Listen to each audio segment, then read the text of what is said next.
elements model, and it's whatever the return type of the render model is.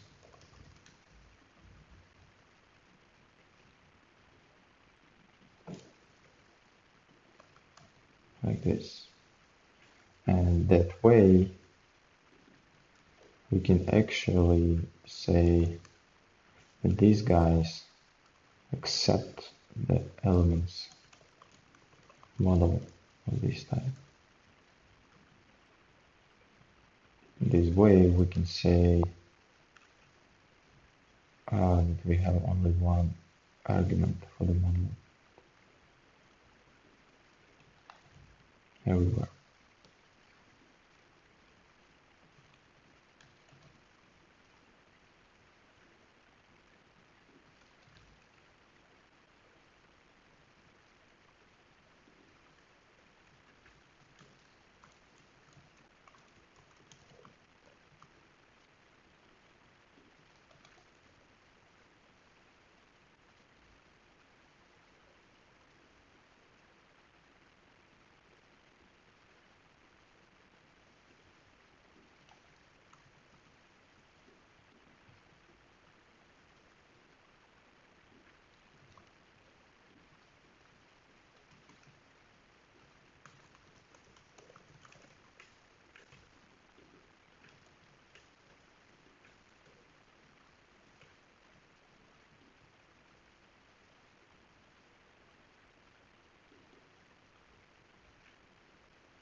Duplicate identifier, which is weird.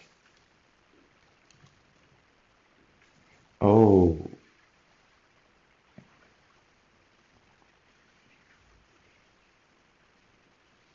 so yeah, these elements are for the create custom field model, and these are for the model in general. So we wanna make sure we take care of that, right?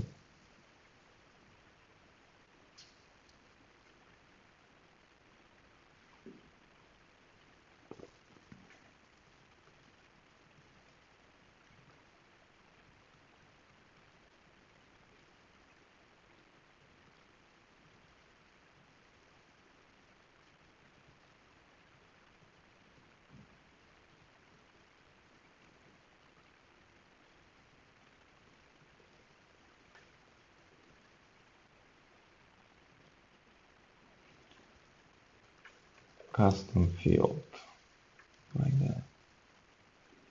That way, we can actually now use our model here. Okay, so now we have two different elements containers. One is for general model, which contains of just, shadow and the container for the model itself, and one for specifically for custom field model, which is cool. And then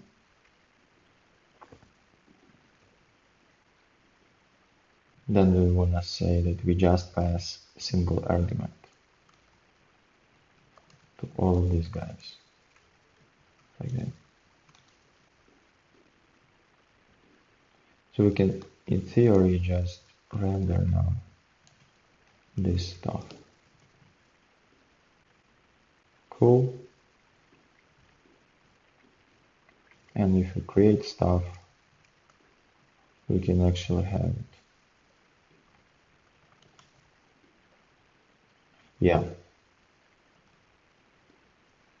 So we did some refactoring, and I would rather commit this as a separate small commit, which is we just extracted the model in a general function. And instead of passing around two arguments for the model, we just pass around a single argument. And that way, no matter how many elements we have in the model, we only have a single argument for the model.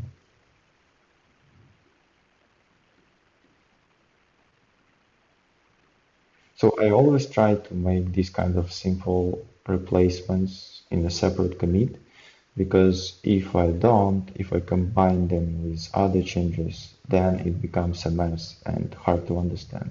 And even though I don't write tests for now, I still can keep the quality high with this approach. And I have experience like maintaining very complex systems with this approach. And of course, we need tests to make sure we don't fuck up, but this is one way of increasing the understandability. Because if you don't understand what you're doing, then chances are you're gonna break something.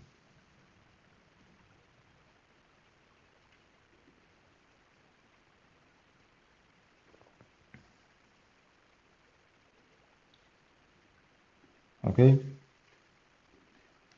so refactored model rendering.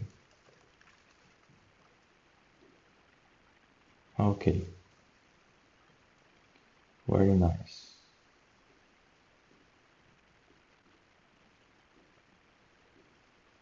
Now, when we open the model, we want to fill it with the data from the card.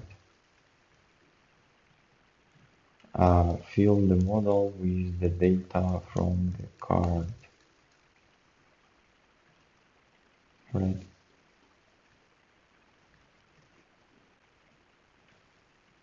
Oh, actually, the Zoho CRM opens the card completely differently. Completely differently. So maybe we don't want to open it like that, but we actually want to open it in a different view. Because now you can see, like, you can work like in CRM system, so you can move it between the states, you know, you can just see the history, you can add nodes here and do a bunch of stuff with this card. So this is like, I really like this approach. It is slow, but that's just implementation problem which we're gonna fix. But in general, the interface is very nice. And on the left, we have our form, right? On the right, a lot of actions. And they have this glass, like I preview. I don't know if we need it. I never use it. So yeah, we want to actually open the card in an entirely different view. How we wanna do that actually?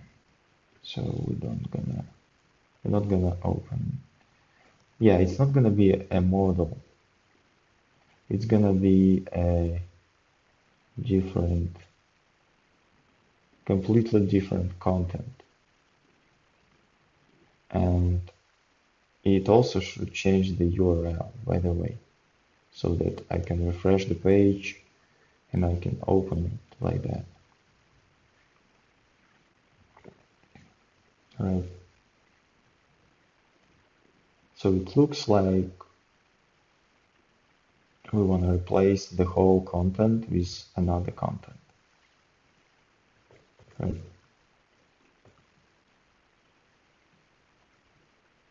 So replace the whole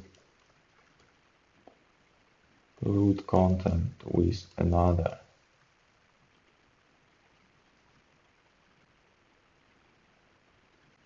Right. Yeah. So we're gonna do the following. How we render the content for now. We just go for each stage and we add it to the root. So what we could say is we could say generate a bunch of elements that we want to insert and just replace root with those elements. But for now, let's just do render a dummy page and change the URL. Change the URL.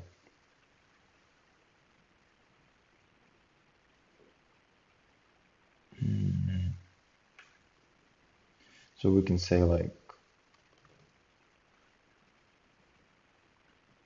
div hello world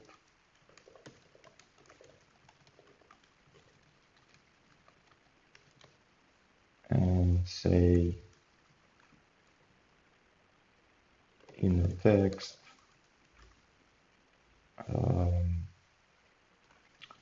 maybe just call it dummy. This will be add cart editing content or layout, right? And we can say root replace children with this guy.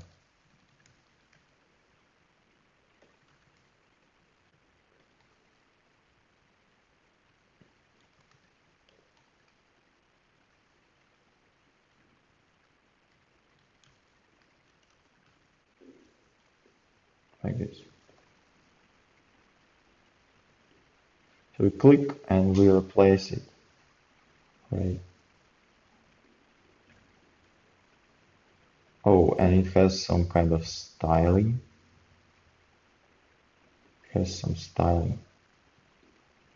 That's fine. That's fine. And we can say that we want to change the URL. How do we change the URL?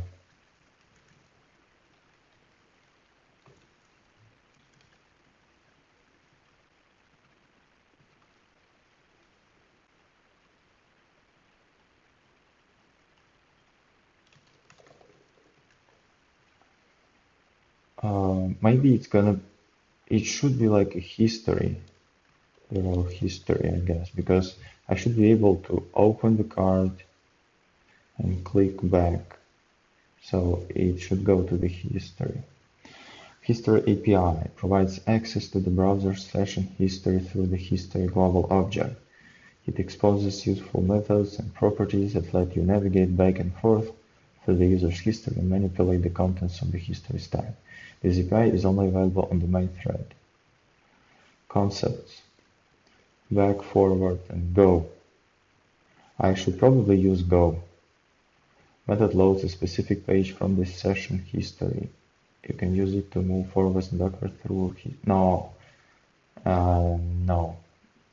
So go uses the history, but I want to put on top. Move to a specific point in history now.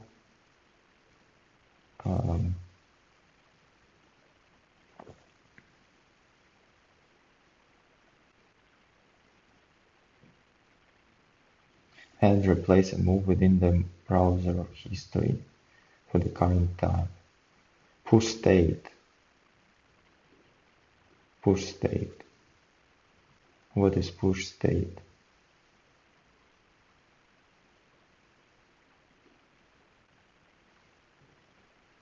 Manipulating the browser history for examples. In particular, that article explains security features of the push state and replace state, and that you should be aware of before using them.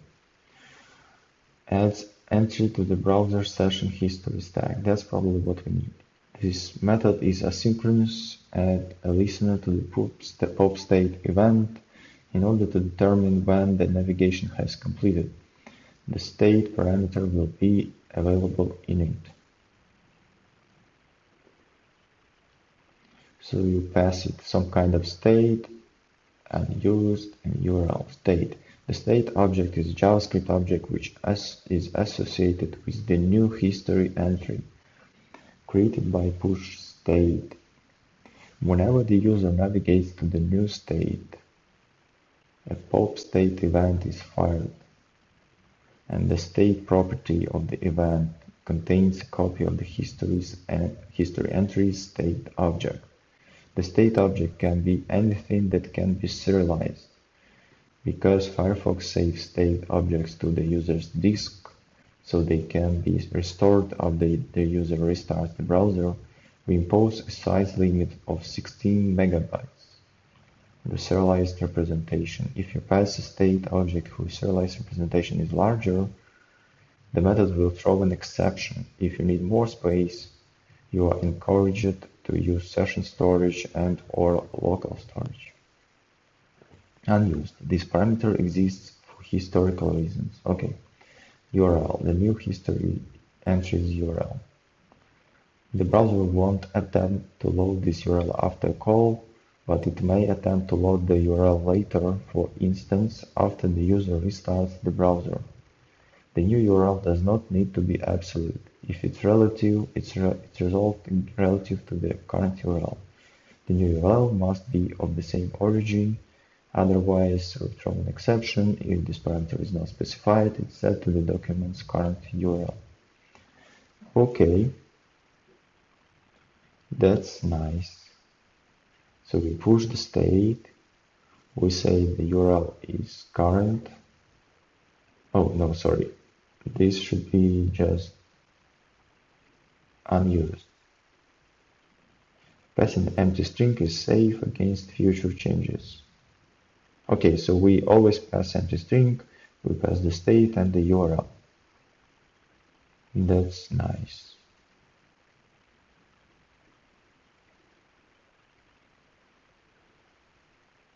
And the URL can be either a string or a URL object, right?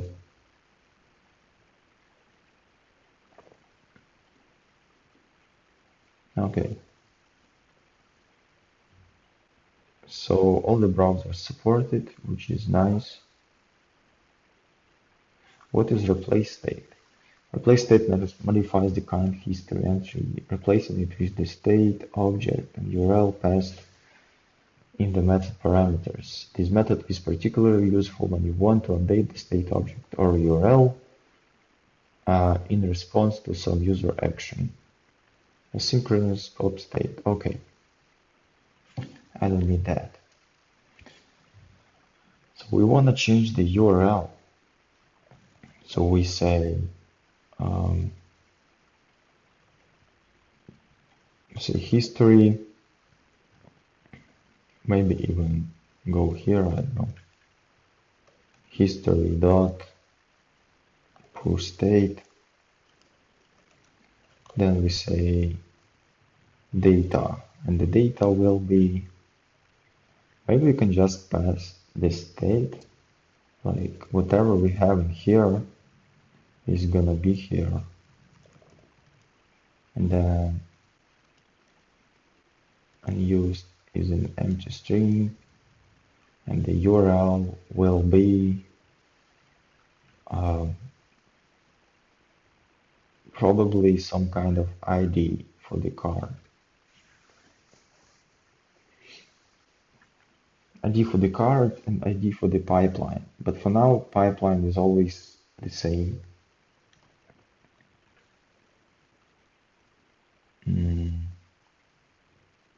Pipeline will be always the same for now. And it will be like probably query string like this.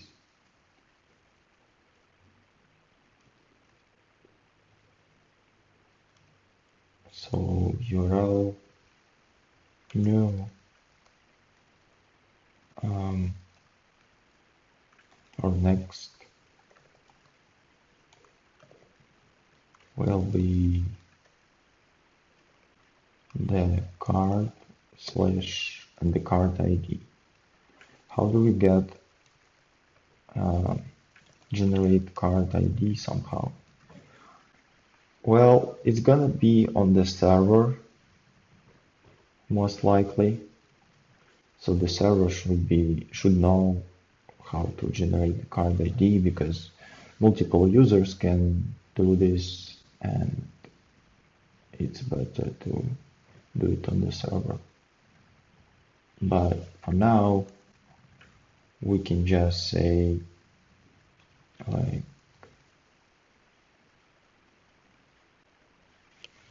well, let's just use some dummy card ID and see if it even works.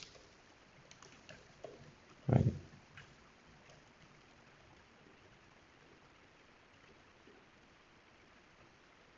Failed to construct URL, invalid URL. Okay. Of course. Of course. We can do like this and then search parameters and then say, oh, you know what? It's actually gonna be like that.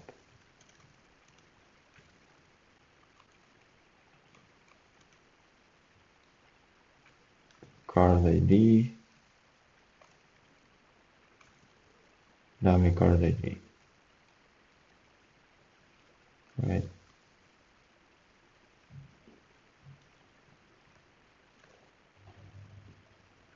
So we have our URL and we can navigate between it, and that's cool. That's very, very cool. So we kind of know how to change the URL, and then I want to know how to render the content depending on render the content when the user navigates the history back and forth. How did they call it? Pop state event. Pop state event of the window is fired when the active history entry changes while the user navigates the session history. It changes the current history entry to that of the last page the user visited, or if history push state has been used to add a history entry to the history stack, that history entry is used instead.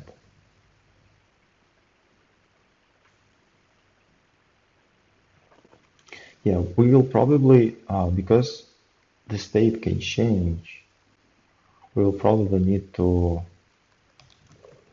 in the future, when we persist the state on the server,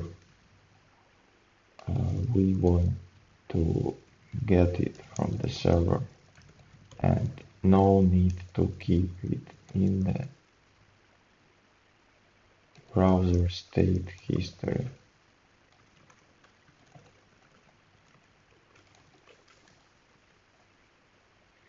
Okay? But for now, we want to say that we will have some kind of top level situation here. Maybe even, I don't know, maybe even here we'll just say add event listener, pop state, window, pop state, listener. And we will have event. And let's see what it says.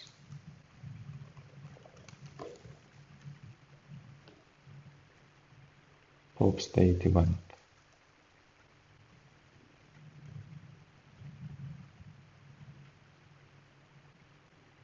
So we have the state actually,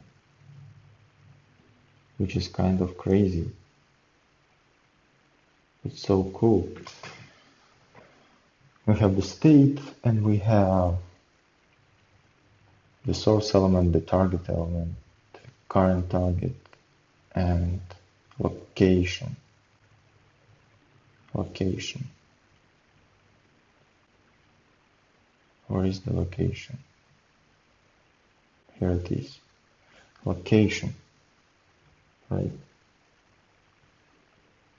So maybe in the state we want to keep just you know, the no, let's just not use the state. Why do I need the state on the client side if I always gonna in the future be doing the server loading? Well, yeah, we can just say like target, sorry, location, or how you call it, state target, and the target is a window. So let's say assert that the event target instance of window. Target must be a window, right? If it's not a window, I don't know, it must be so, okay? And then we say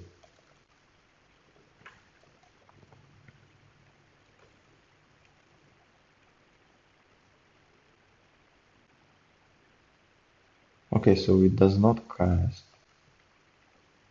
Okay.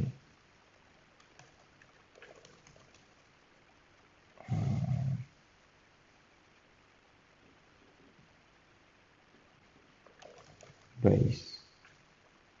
So it asserts that the condition is true. If the condition is true, then it must know that the target is a window. What the hell? Maybe we should extract this.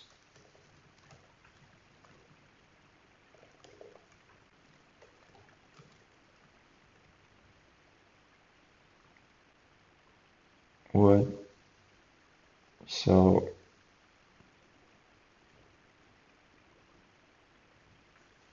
I don't know. It's stupid. Maybe I don't understand something.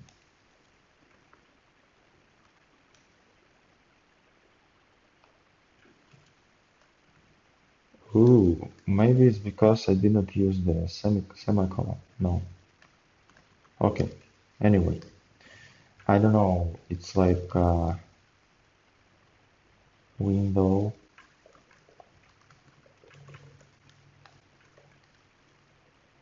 And then location. Let's log that file.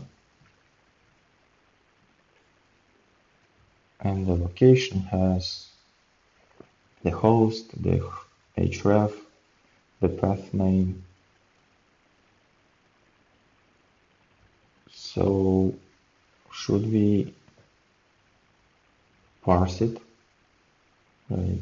And depending on the path name, we're gonna say if it's card, then we're gonna do something. If it's not a card, if it's just root, well, even if it's not root, yeah, if it's root, maybe like that. If it's root, we're gonna render the first screen. If it's card, render the card screen, right?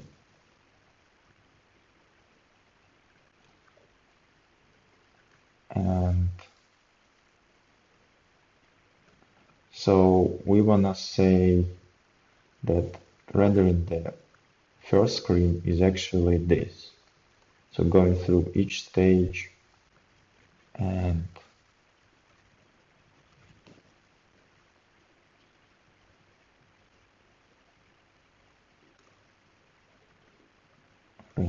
the situation. Is it gonna be invoked on the load?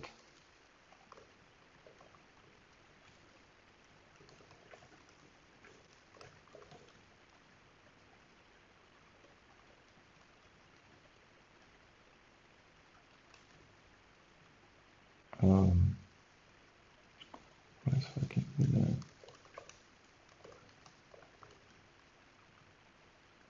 I don't know, is it? So it's not invoked on the first.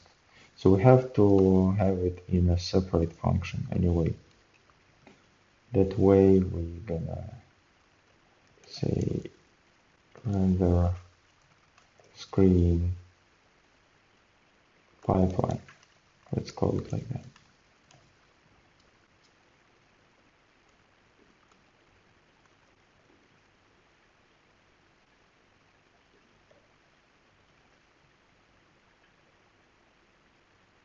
And it will have a root. Well, it always has the root, so that's all cool.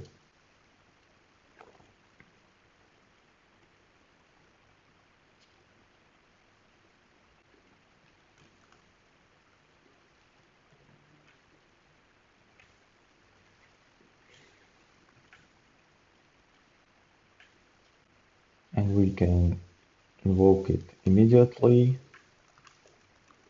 and then we can invoke it here as well, right? And then here we can say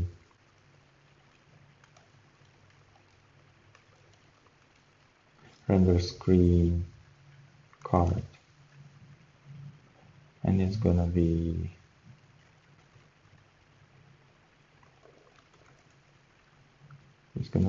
this guy.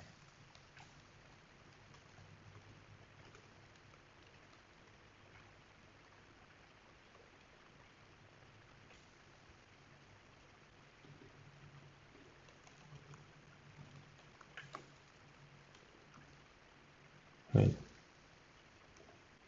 So now, oh, it doesn't invoke stuff. So for some reason, when I click, it doesn't invoke the pop state situation. Why?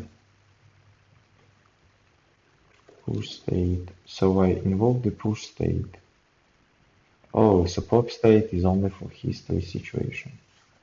And when I do it manually, I actually have to. Why is that?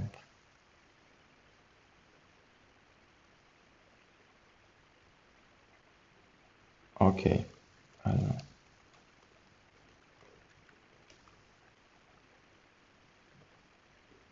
So we click, we go back, and we can navigate, and we actually have to clean up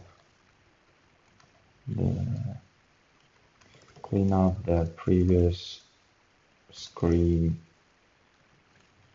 Right? When we do the rendering the pipeline, we actually do the append child. What we can do is we can say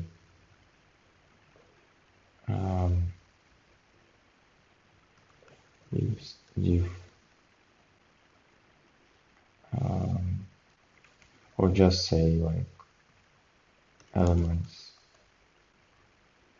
and say like that and just push every element that we need to add, and then at the end of the for loop we can say just replace children, and we can pass the elements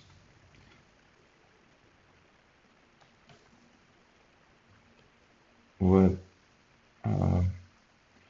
is not assignable. Okay, how do you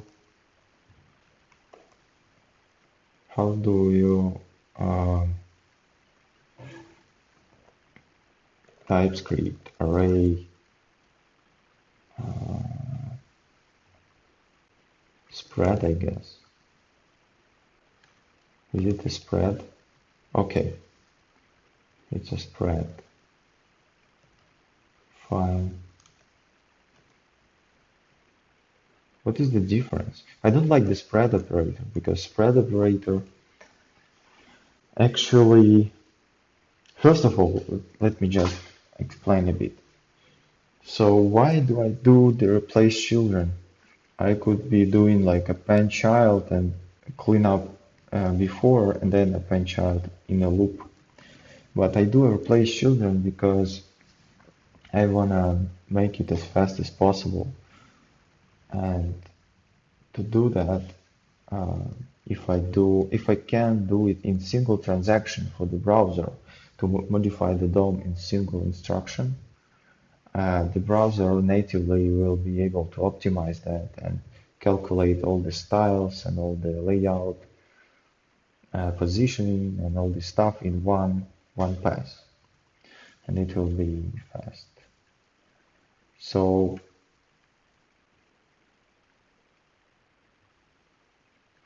the other reason is that the other problem that I wanted to discuss is that the spread operator is really bad.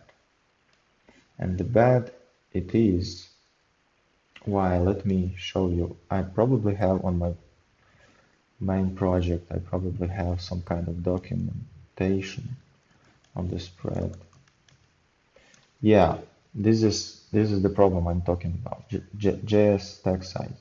Beware that the spread operator puts all the elements of an array on a stack, which may cause stack overflow, and actually the link to stack overflow situation. So if I have like, I don't know, it's not right now, but in general, in the future, it may happen that I have like 10,000 elements. Why not? I don't suggest that we have it, but it is possible. And in this case, spread operator puts every element of the array on a stack and then invokes the function, which I don't like because we can have problems.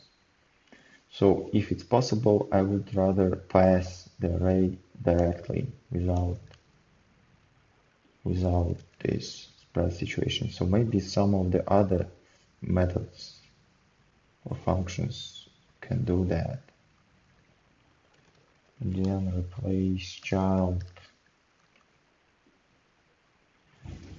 It replaces a child node with the given parent. No. So yeah, it accepts a lot of arguments, but I want to accept like single array.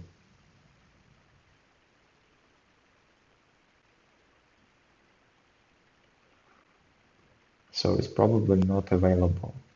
So we have to do that anyway.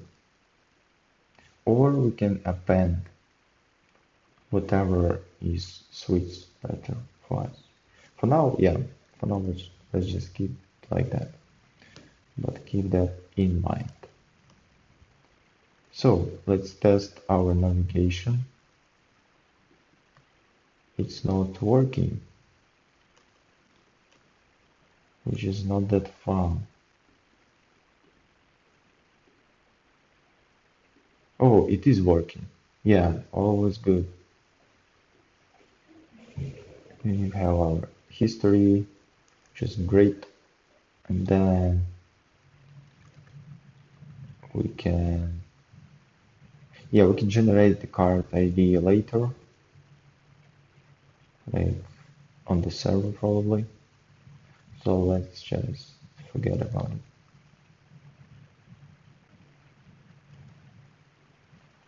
So in general, I would rather say that let's finish here for now, for today, because this guy looks massive, like he's so big, and we wanna do it. We wanna do it.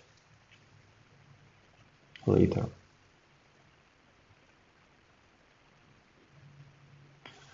But overall, I'm already happy with what we have. This is really cool, I think, and it's really fast.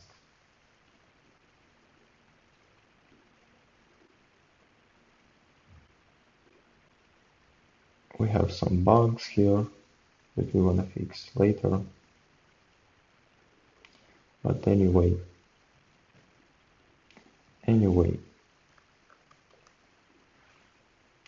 yeah, we have some bugs. Elements must be defined. Oh, that's probably because what elements for stage?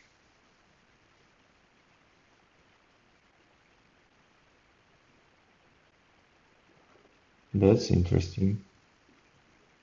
Did we break the creation?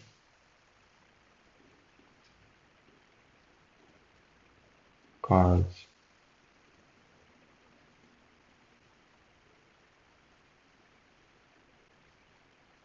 Um,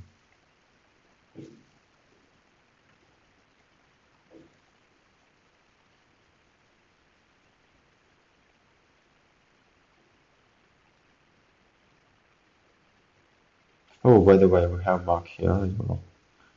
That's also one thing that we want to fix.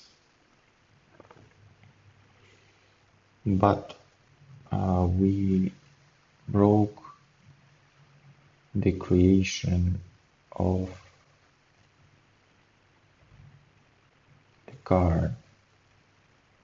So we click save, we create a card, we push it to the stage,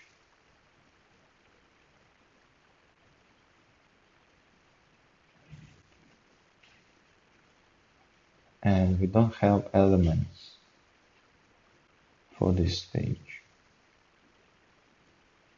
which is really weird.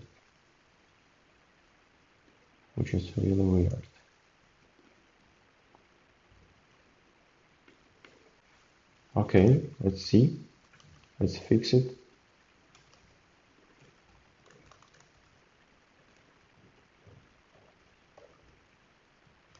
Okay.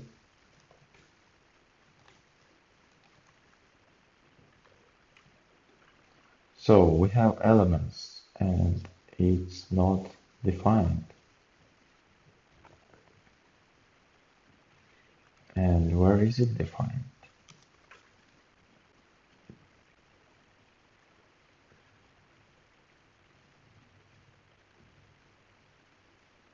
Oh, we actually wanna use it here. Sorry, over here. And then elements.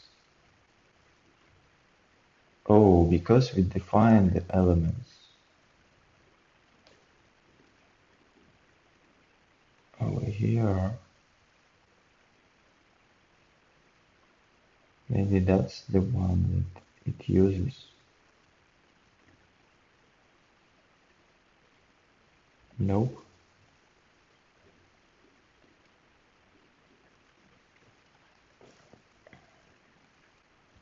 Maybe to be unambiguous, we're gonna say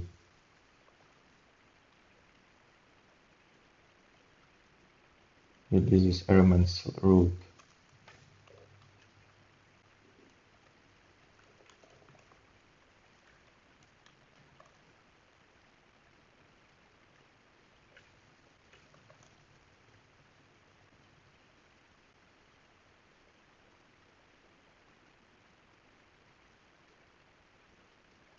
Oh,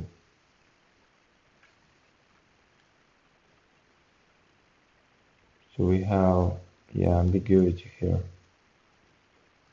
We have elements and It's not what we want. Yeah, that's the problem. Yeah, because of that. Exactly. Okay.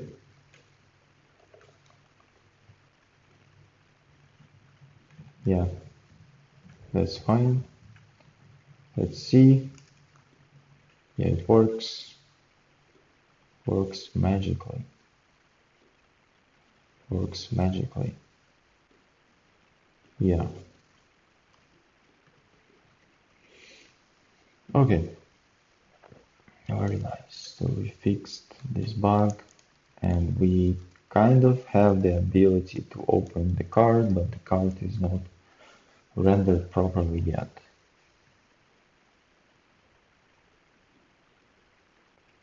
So we put this guy in, like we took it and we put it in rendering the screen, and we have our pop state now. And we are rendering stuff.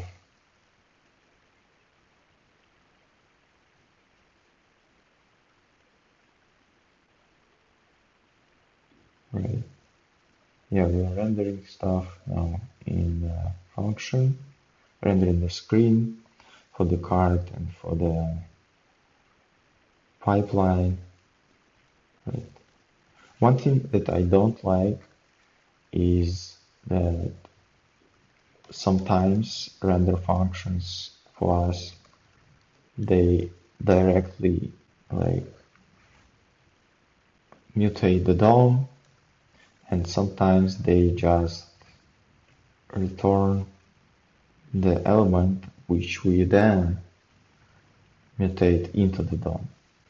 So I don't like that.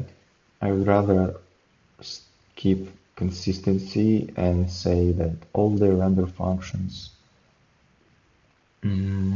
should probably not mutate the DOM. They just render stuff and return, and then I mutate it on the top however I want. But that's in the future we can fix.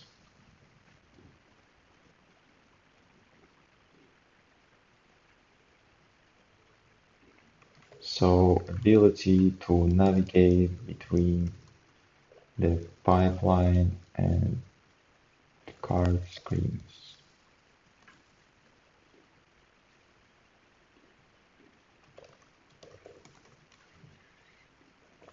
Cool.